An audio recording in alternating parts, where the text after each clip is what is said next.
Vou Te Dizer, o podcast do Instituto PG. Então, boa noite, galera. Sejam todos bem-vindos a mais um episódio do Vou Te Dizer, um podcast do Instituto PG. Eu me chamo Laura. Eu me chamo Camila e a partir de hoje a gente vai estar cuidando, do podcast do Instituto. A gente está voltando agora, depois de um tempinho sem ter os episódios. E hoje a gente vai conversar com o irmão Borba. Então a gente convidou o irmão Borba porque a gente tá nessa época agora, de vestibular, de Enem, de preparação e tudo mais. E o irmão Borba, ele entende bastante desse assunto, né? É a minha vida. Então, se apresente um pouquinho para nós, né? Fale um pouco sobre você, sobre quem é o professor Borba. Beleza, então, meu nome não é professor Borba. Apesar de todo mundo conhecer assim. Apesar de ser professor Borba. Enfim, sou membro da igreja já tem alguns anos aí, desde 2001, então faz tempo, né? Casado com a professora Andréia, pai do Elder Thomas e da Bia, né? E profissionalmente, professor aí há mais de 14 anos, né? Trabalhando com essa loucura de vestibular, concurso, doideira. E também youtuber também, fazendo vídeos também de youtuber também. De gramática, redação, literatura, essas coisas doidas. Que legal. E, quanto tempo você decidiu entrar nessa carreira? Então, na verdade, assim, quando eu terminei o ensino médio e tal, eu fui para a área de engenharia, porque eu era de exata, sabe? Uma coisa meio absurda. E aí fui para o UTF, nossa, me encontrei na matemática. E chegando lá, eu descobri que a matemática do ensino superior é complicada, né? Acredito. E aí rolou um trauma muito grande. Aí resolvi voltar a fazer cursinho. E no cursinho para vestibular, vocês já passaram por alguns, é aquele encanto, né? Nossa, o professor dá aula com amor, e aulão, e fantasia, e empolgação. E eu olhei e falei, cara, é isso que eu quero. E faz 14 anos que estamos nessa doideira de aulão. Nossa, perfeito, é tudo que eu gosto. Muito bom. Eu lembro da minha época de vestibular, os professores fantasiados, era aquela loucura. Um momento muito bom. Difícil, mas muito bom. Traumatizante. Traumatizante pra todo mundo, né? Mas uma hora passa. E você já, tá há muito tempo em sala de aula e dando aula e tudo mais. Tem alguma história que você tem que seja engraçada? Uma história que você nunca esqueceu? Uma situação engraçada que você viveu em sala? Algumas, né? Mas umas eu não vou poder contar. Eu tava pensando, falei, puxa, você perguntou, eu falei, caramba, se eu contar há menos de 5 anos, o pessoal vai se identificar, vai ser complicado. Então tem que ser uma história mais velha, uma história mais antiga. E eu lembrei de uma vez que eu estava num cursinho pré-vestibular, e aí saiu o resultado no vestibular no meio do ano e um aluno passou. Falei, nossa, fantástico e tal, que maravilha. E os alunos do terceirão se organizaram para fazer um trote, era o vestibular que ele queria e tal. E não tinha nada para fazer o trote, não tinha tinta, não tinha nada. E aí os alunos encontraram no depósito do colégio uma lata de tinta, né? Coisa boa. E tiveram a brilhante ideia de pintar o menino de azul, né? Sem saber de onde vinha a tinta. Não, esse é procedimento normal. E aí o que aconteceu? Pintaram aquele aluno inteiro de azul, derrubaram tinta por todo o depósito e tudo mais. E aí o diretor viu as câmeras e descobriu e foi lá brigar com os alunos. Qual que era o problema, né? A tinta era de... Como é que fala? De verniz? É tinta... Ah, não. Então... O carinha da Tim lá. Exatamente, eu vejo garotinho. Então, assim, o que aconteceu? Ele ficou azul, né? E aquilo não saía com água, não saía com nada. Eu tive que comprar lá agarrar thinner, sei lá o que tinha. E limpar o... Ele saiu todo roxo, vermelho, azul. Sem a pele. Arranhado, sem pele. Nossa, aquilo foi, acho que o trote mais fiasquento que teve, assim, de cursinho, de verdade. Teve outros também, mas enfim, acho que essa é uma das mais trágicas, assim. Teve um rapaz uma vez, segundo ano do médio, e aí ele teve uma brilhante ideia. Ele tava na prova, assim, eu fui aplicar a prova, ele pediu pra ir no banheiro e tal, eu falei, tá bom, pode ir, e foi. Antes de começar a prova, eu esperando o rapaz voltar, eu falei, nossa, tava passando mal, né, vamos esperar. Demorou demais, entreguei as provas, daí ele saiu e pensou, puxa, eu tive um plano, olha o plano desse rapaz, que era de dar um tapa na parede da sala para os outros alunos levarem um susto na prova. E ele pensou, vou fazer isso. Aí ele pensou, mas se eu der um tapa na parede durante a prova, o susto não vai ser tão grande. Então eu tive uma ideia melhor, acho que eu vou vir correndo e dar um chute na parede. Uma voadora. Uma voadora, exatamente. Pra acordar o povo na prova. O problema é que a parede era daquelas drywall e tal. Minha nossa. Resumindo, Nossa. o menino atravessou a parede no meio da prova, assim, entulho caindo, foi um caos. E deu ruim. Ficou um buraco na parede. Depois virou uma porta, inclusive. E abriu o Ele tá caminho. ajudando. Pensamento. Ele tava pensando no futuro, ele tava Claro, ajudando. claro. Né? Você marcar o curso de engenharia. Eu acho. Minha nossa. Não é possível. Nossa, esses negócios de trote e coisa, eu lembro que quando eu passei no meio do ano também. Nossa, E eu vi. aí, tipo, o pessoal me chamou na escola e aquela coisa, né? Tacaram um ovo na minha cabeça e farinha e não sei Eu o tava quê. Ah. É verdade, você tava junto, eu Nossa. tinha esquecido disso. Detalhe, depois disso, eu fui direto pro seminário. Daquele jeito. Ah, perfeito. Porque, Nossa. nossa, não sei que espírito era aquele, porque, nossa, foi horrível. Quando eu passei, parecia um tomate. Foi tudo vermelho, que era do Sagrado, né? Ah, tá. Um tomatão. Vai ser muito bom.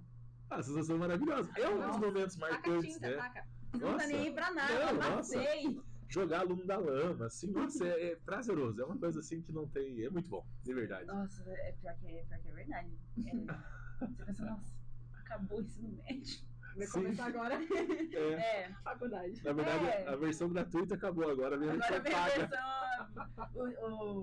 O modo criativo acabou, agora é o modo sobrevivência. Exatamente. Trágico. É, mas eu acho que é bom tipo, você estar estudando o que você gosta, né? Porque é diferente. Sim, Você passa por perrengue na faculdade também, né? Não adianta, mas é diferente. Pelo menos você tá estudando o que você gosta. fato. Mesmo. Em partes, né? Exatamente. Porque eu não gosto de bioquímica até hoje. É, eu fiquei com trauma de matemática. Eu também não gosto. Nossa, quando eu vejo que a matéria vai ter matemática, não tem como jogar pro fim do ano pra fazer. Não tem. Mas tudo bem. Trágico. E nessas próximas semanas, né, vão estar acontecendo os vestibulares. O Enem, a primeira fase foi agora, né? Então, na verdade, tá uma maratona terrível. Teve Federal do Paraná, aí no outro final de semana, Enem, aí nesse final de semana agora, Enem, no outro final de semana, UTF-PR, no outro final de semana, PSS, e no outro, vestibular da EPG. Então, todo Minha domingo, nossa, toda tem semana alguma tem uma coisa. prova, né? E teve no centro, teve um monte de coisa assim. Uhum. Então, realmente, os alunos, assim, eles vão para aula na segunda-feira e a gente, como professor, é massa, porque a gente trabalha focado no vestibular. Domingo aconteceu o vestibular. Aí, na segunda, você tem que responder as questões daquele vestibular para os Uhum. alunos e já ter a mentalidade do próximo vestibular, que é outra situação. Então, é constante a coisa agora. Não é só os alunos que ficam Não, a gente fica agitados também. também, Ah, eu imagino, né? mas é bom. E pra esse pessoal, assim, que tá se preparando nessas últimas semanas, você tem alguma dica, assim, algum conselho? Então, vamos dividir assim em duas situações, né? Pra quem já tá se preparando, tá super time e tal, agora bate aquela canseira de final de ano. Tipo, nossa, agora eu tô acabado, tô cansado e tal. E aí não tem descanso, porque no sábado tem aulão, domingo tem vestibular, segunda-feira tem aula. E daí, nossa, é aquela fase assim bem difícil. Para esse aluno que já tá desde o começo do ano estudando, o que eu peço é foca. Né? Tem que focar, não adianta. É difícil, é puxado, mas não dá para desanimar. Tem que continuar empenhado. A dica que eu dou é imprime prova, vocês sabem, né? Imprime a Sim. prova, faz em casa ali o simuladinho e tal, para ver o estilo da prova. Aí pratica ali, já era, pratica a redação também e tal.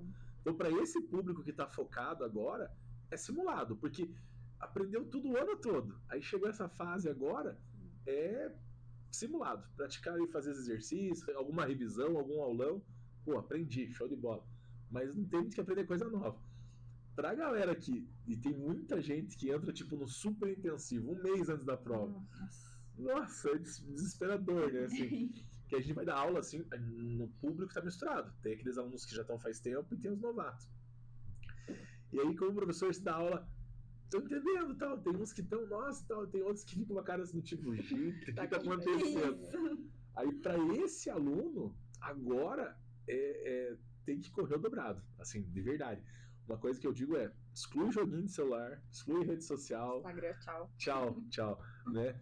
Eu acho interessante, eu aprendi com o Elder Bedner, foi maravilhoso. Ele comentou que rede social é uma ferramenta, né? Ele falou assim, poxa, você tem apertar um parafuso aqui. Você vai lá, pega a chave de fenda, apertou, guardou, acabou, né?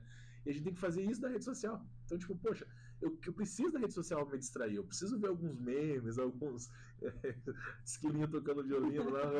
Eu preciso disso também. Então, vê por um determinado tempo, poxa, é legal. Pegou, guardou e vai estudar. Porque daí você consegue ter o controle. Encarar a rede social como uma ferramenta. Joguinho eu acho que já é complicado, sabe? Eu tenho um problema, assim, muito sério. Não com o tigrinho, porque senão dá problema maior, né? Aí eu perco minha recomendação aqui agora. Mas, assim, joguinho de celular é viciante. Vocês devem saber. É viciante. Nossa, nem vou passar por... Nossa, não, aí ele é velho, né? Aí se entrega a idade também. Mas, ó, tem vários. Clash Royale, aquele de Fazendinha. Nossa, eu tempo. Teve uma fase do pessoal jogando joguinho no mercado. Minha nossa, de reposição. Acho que tava na missão, vocês não sabiam disso aí. Teve uma febre de mercadinho lá e tal. E resumindo, aquilo é demais. A gente acaba ficando viciado. E aí, tipo, tem um tempo livre, pega, né? E aí vem notificação, né? Ó, o Paul tá com fome, não sei o que, não sei o que. Realmente joga boa ainda. Pois é. Deve ter alguma coisa parecida. Deve ter alguma coisa parecida. Enfim, aí você acaba perdendo tempo com isso, assim, sabe? Então, tipo, poxa, falta 4 semanas pra acabar tudo. Então, acaba, exclui aquela conta, joga fora aquele joguinho, desinstala, foca no vestibular. Terminou o vestibular, aí se marcar termina o vício aí, né? Ótimo, daí pra melhor ainda. Eu até tenho uma experiência de rede social como ferramenta, eu vou ter que ler aqui, porque eu achei uma situação bem interessante. Teve uma moça, eu não vou falar o nome dela, né? Mas ela mandou eu tenho um canal no YouTube, tal. E aí tem 600 aulas lá de português, redação, literatura e tal. E a gente sempre tem os feedbacks das pessoas comentando, assim, é o mundo inteiro, né? E aí teve uma menina que ela me mandou mensagem no Instagram. E eu vou ler porque ela mostra assim, a rotina de alguém que foge do padrão. A gente tá acostumado com o padrão, poxa, ir pra aula, pro cursinho, ficar tarde nas assistências, não sei o que, que é um padrão, né? Legal. Só que não é o padrão de muitos jovens, né? E eu achei fantástico. Eu vou ler a mensagem aqui que ela mandou. Então ela mandou, não vou falar o nome dela, óbvio, né? Mas enfim. Ela mandou assim, ó, boa noite, professor, tudo bem? Aqui é a Tana, né? Talvez você não veja essa mensagem. Então eu falei, né? Mas se ver, saiba que você é um humano abençoado, tal, e sou grato pelo trabalho no YouTube. Agora, olha a rotina dessa menina aqui. Essa parte é mais importante. Eu sou pobre, não tenho dinheiro para pagar cursinho. Acordo às 4 da manhã para estudar e quando volto do trabalho lá pelas 7h30, como, tomo banho e estudo novamente. Não é saudável, eu sei, mas é minha realidade. O que eu consigo. Enfim, muito obrigado por fornecer educação democrática, que seja muito feliz e tal. Aí você fala assim, caramba, olha a rotina dela. Eu não sei de onde que ela é, não sei que lugar que ela é, mas acordar às 4 e pouco, né? Estudar, aí trabalhar, chegar em casa do trabalho cansado, daí assistir videoaula, porque não tem dinheiro pro cursinho. Aí você fala, caramba, isso é empenho. Aí de repente a gente percebe que, poxa, eu tenho um pai que paga um cursinho, eu tenho, sei lá, professores aí 24 horas para tirar dúvida e não estou aproveitando, né? Então isso dá um choque assim bem grande. E enfim, né? Tem muitas meninas aí, rapazes, lógico, que são focadão, né? Isso é ótimo. Nossa, que legal. Eu curti. Esse autodomínio, né, autocontrole, Difícil, faz né? o diferencial, né? Para poder focar bem nos estudos. Então essa é a dica do professor Barba, galera. Foco. Foca em mim. Foco. Olha bem ali no olho dele e fala. Foca em mim. Isso aí, galera. Tivesse um urso, agora jogava. Foca. Foca, nossa. Então, nós temos algumas perguntas que foram feitas, né, no nosso Instagram do Instituto, direcionadas para o professor Barba. Então vamos ver aqui. Perfeito. Então, uma das pessoas perguntou como focar melhor nos estudos em casa. Tem muito a ver com esse autocontrole que você falou, né? Exatamente, nossa. Em casa é tentador, né? Ó, eu vou contar uma história complicadinha aqui. Eu dei aula na pandemia, mesma situação, e eu falei assim, eu dava aula, de repente eu, pessoal, vamos abrir as câmeras aí. Ninguém abria. Aí você perguntava, eu não respondia. Eu falava, gente, como é que pode? Eu tô me matando aqui, tô dando uma aula legal e o pessoal tá dormindo, o que tá acontecendo? Eu ficava assim indignado com isso. Aí, um dia, né, pandemia, fechado em casa, Eu fui assistir uma palestra de um professor e tal, que é maravilhoso, incrível, da minha área. Eram 3 horas a palestra, eu falei, nossa, vai ser um deleite, né? Ele disponibilizou aquele conteúdo gratuito. Uhum. Eu falei, nossa, já era. Comecei a assistir a palestra dele, falei, nossa, que ótimo, não sei o que, anotando muitas informações e tal. Eu falei, acho que eu vou deitar na cama ali pra anotar mais.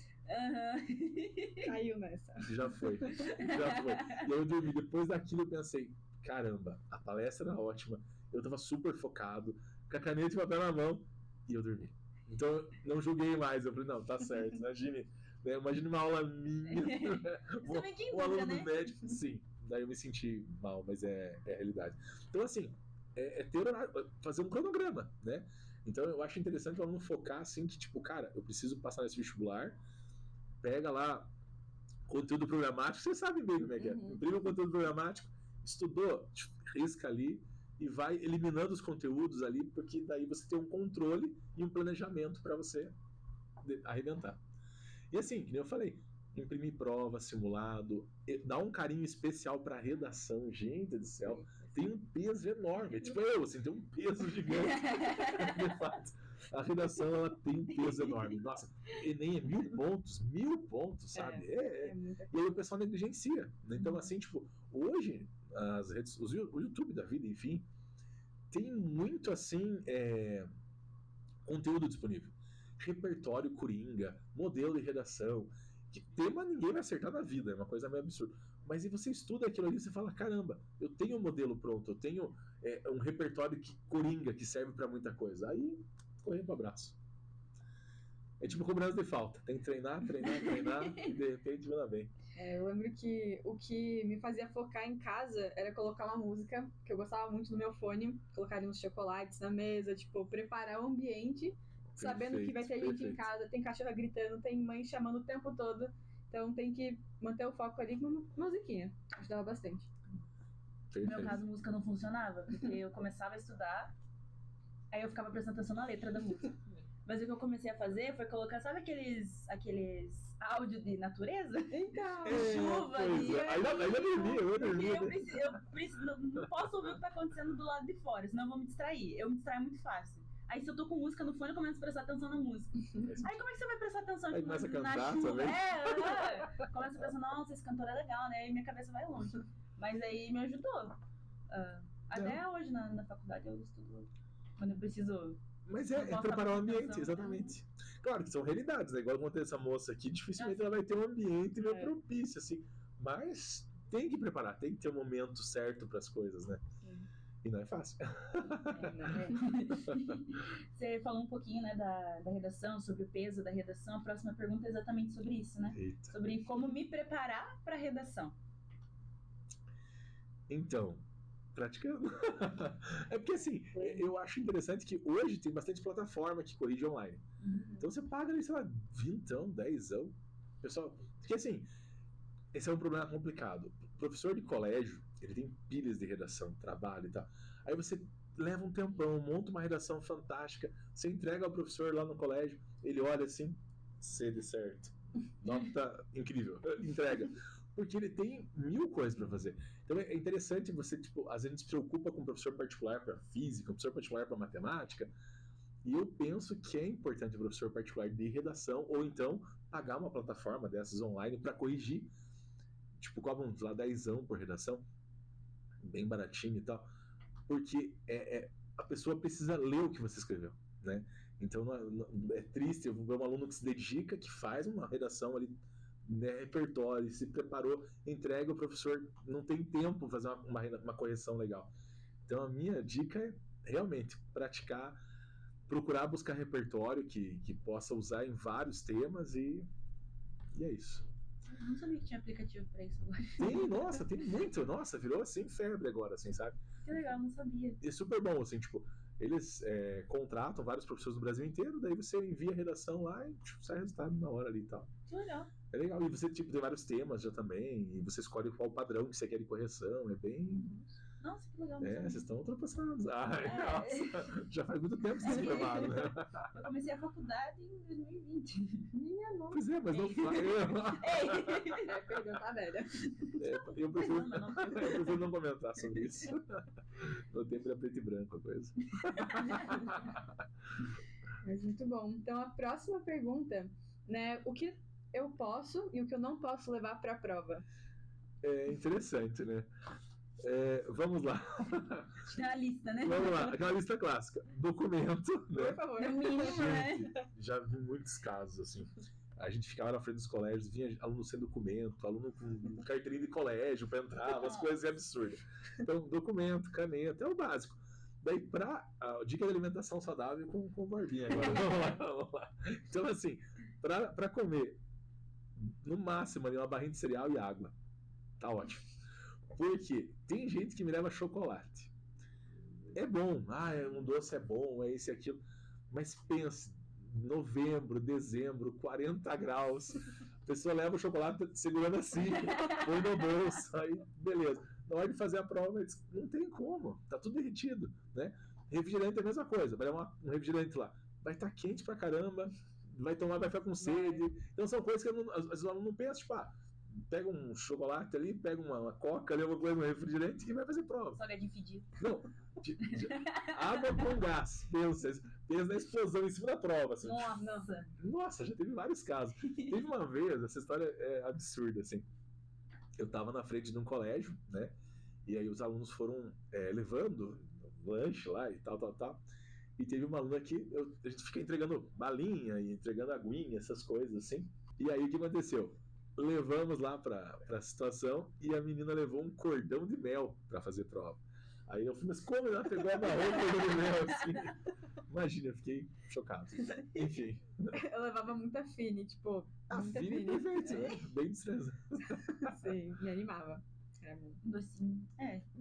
Eu acho que eu nem levei nada quando eu. Então, documento, Caneta. caneta é importante. Caneta é Sim, importante. Depende da universidade, né? Se é preta ou azul. Mas sempre transparente. Sim. E um lanchinho, né? Pra dar uma animação. Um lanchinho diet, um lanchinho simples, né? Não precisa levar Uma maçã. uma coxinha. Não precisa levar uma coxinha e uma coca. Então, isso tá ótimo. Perfeito. Então, a última pergunta, né, das que mandaram pra gente foi: você tem alguma técnica que possa me ajudar a relaxar durante a prova? Então, Muita gente fica oração. nervosa, né? Oração. De Oração, fato. Pai. De fato. Na verdade, assim, é aquele momento de você usar o que você praticou. Então, se você treinou, se você fez simulado, ali é a hora de você pôr em prática. Então, esse é o momento de empenho. A técnica pra relaxar é ter estudado antes pra não ficar nervoso na hora da prova. Exatamente. Não tem muito o que fazer. Não dá pra escutar musiquinha, não dá pra fazer nada disso. É verdade. O que me ajudava era o que você falou, fazer uma oração. Na É oração, verdade. não importa, na religião, você pode orar ali, conversar com Deus e pedir. Aconteceu comigo. Eu fui fazer vestibular, eu tive esse sentimento de tranquilidade. Eu orei pro Senhor ali na hora, daí abri a prova e fluiu. Né? E deu boa. Exatamente. E se você estudou, você sabe, você vai estar calmo pra prova. Eu não fiquei tão calma na hora que eu fiz, mas eu estudava. Deu resultado. Acho que também muitas vezes tem gente que estuda, se dedica, mas por algum motivo acaba não passando, Sim. né? Mas... Cursos mais concorridos. mais nossa. concorridos. Mas eu acho barra. que você sabe que você estudou, que você fez sua parte, talvez não era aquele momento, ou... Enfim, né? Acho que tem muita gente que tem que lidar com frustração, mas acho que... Faz parte do processo. eu acho que faz parte. Todo mundo passa por frustração em alguma coisa na vida, né? O tempo todo, na verdade. Às vezes é uma prova. Fazer o quê? Acontece. Mas obrigada pelas suas dicas, né? Por respondendo as perguntas, né? Perfeito. E tem uma última coisa que a gente queria conversar com você também, né? A gente tá falando sobre educação, sobre provas, sobre uma carreira, sobre um futuro, né? Que começa mais ou menos aí nesse momento de fazer prova, de fazer vestibular. Decisivo. Exatamente. Mas a gente sabe também que fora, né, os vestibulares e as universidades que a gente conhece, também a igreja tem muito apoio, né? Tem muitos recursos relacionados à educação, né? Você podia falar um pouquinho mais pra gente sobre esses recursos, sobre esses incentivos que a igreja de Jesus Cristo tem? Pois é, eu sou membro da igreja há 20 anos. E eu peguei bem a fase do jovem adulto pra frente. E o que aconteceu? Eu vou falar de 3 situações aqui. Primeira, Gordon B. Hinckley, né? Anos 2000 ali, mais ou menos. Então, o profeta Gordon B. Hinckley disse assim, estudar, né? Aí ele foi lá, criou o Fundo Perpétuo para ajudar os jovens. Eu fui um dos jovens que olhou e falou assim, caramba, eu vou fazer uso do Fundo Perpétuo. E foi o que me abriu horizontes, assim. Foi assim, eu e muita gente da nossa estaca, assim, nossa, aceitou e fez um empréstimo, fez um curso, se profissionalizou, né? E isso foi graças à igreja, assim, tipo, nossa, foi uma bênção enorme que muitas pessoas não tinham essa condição. E o Fundo Perpétuo possibilitou muitos jovens, assim, na época, fazer um curso superior, 4 anos, na época até 5 anos faziam cursos ali e tal, e conseguiram a graduação. Passou a fase Gordon B. Hinckley, teve Thomas D. Simonson. E aí veio uma crise ali em 2008, né, um pouquinho antes de Thomas D. Simonson entrar e tal, houve uma crise mundial. E nessa crise mundial, apertou muita gente. E quem ouviu o profeta, quem se aperfeiçoou, quem buscou uma profissão, não sofreu tanto. Então eu senti assim, falei, caramba, o que seria da minha vida se eu não tivesse escutado o profeta? Se eu não tivesse aceitado e pedido empréstimo e feito um curso e assim por diante. Então eu senti uma paz muito grande, assim, apesar dos desafios. Com o Thomas D. Simonson deixou bem claro, assim, falou, ó, vão apertar a coisa. E aí eu lembro que o Fundo Perpétuo focou em curso técnico, que era mais curtinho. Então, para os jovens, assim, fazer um curso técnico rapidão, já entrava no mercado de trabalho e tal. Então, foi uma época, assim, Thomas D. Simonson focou nisso, assim. Só que hoje, né, vamos lá, 2000, 2010, agora 2020, né, eu consigo perceber, assim, que a igreja está mostrando que a amplitude educacional está muito maior. Então, antigamente, nós aqui de Ponta Grossa pensávamos, o EPG, o TF, é aquilo de sempre. E não, né, a igreja está disponibilizando o BIU Pathway, que é tipo, caramba, um curso superior de 3 anos, 100% online, bilíngue, muito barato. Aí você fala, caramba, mesmo certificado do certificado internacional, sabe? Sim. Aí você fala, caramba, é algo incrível que a igreja está disponibilizando, sabe? E eu vejo assim que muitos jovens não enxergam isso. Eu fico de cara, assim, porque é uma oportunidade incrível. A gente pensa assim, não, mas eu não tenho condição, veja só, o curso presencial é de graça lá na universidade, mas você tem que ir todo dia, você tem despesa, você sabe muito bem o custo, né, a lanche, enfim, transporte, tudo isso, e você tipo sai com um diploma com os melhores professores aqui da região. Agora você imagine ter condição de você ter os melhores professores do mundo, né? Professores assim, uma bagagem enorme, e tudo isso é possível, né? Basta correr atrás aqui do instituto, procurar o líder do instituto, procurar o bispo, falar assim, olha, eu quero saber mais sobre esse assunto, especialistas de emprego da estaca. Então, eu incentivo muito, assim, todos os jovens a ampliar a visão, né? Esquecer um pouco essa visão do tipo, eu tenho o Enem, vestibular aqui e ali, pronto. Não. Aí, não lidar com o fracasso. Eu fico pensando, para encerrar, engenharia de software, né, que é o segundo curso mais concorrido no EPG, tá difícil pra caramba. Tá disponível na BIU Pathway. Diploma internacional, inglês bilíngue, totalmente só fazer a matrícula, tudo certo. Então é essa amplitude que eu acho incrível, que é necessário, na minha opinião. Acho que talvez muitas pessoas não tenham acesso porque também não conhecem. Então, muito obrigado por compartilhar, né? Agradeço. Com a gente também, com os jovens que vão assistir. E espero que as jovens que não conheceram ainda saibam que tem essa oportunidade, né? Que muitas vezes também não... É porque não sabe que tem essa possibilidade. Acho que essa conversa hoje ajudou a gente a mostrar isso pra eles. Perfeito, fico feliz. Então, muito obrigada, né, por você estar aqui conosco, por todas as dicas do professor Borba. Muito obrigada mesmo. E tem mais alguma dica, mais alguma coisa para falar? Nada, tranquilo. O bordão? Muito obrigado. Mas beleza, muito obrigada. Então, muito obrigada também vocês que assistiram a gente. E nós esperamos vocês no próximo episódio do nosso podcast. Tchau, tchau. Vou te dizer, o podcast do Instituto PG.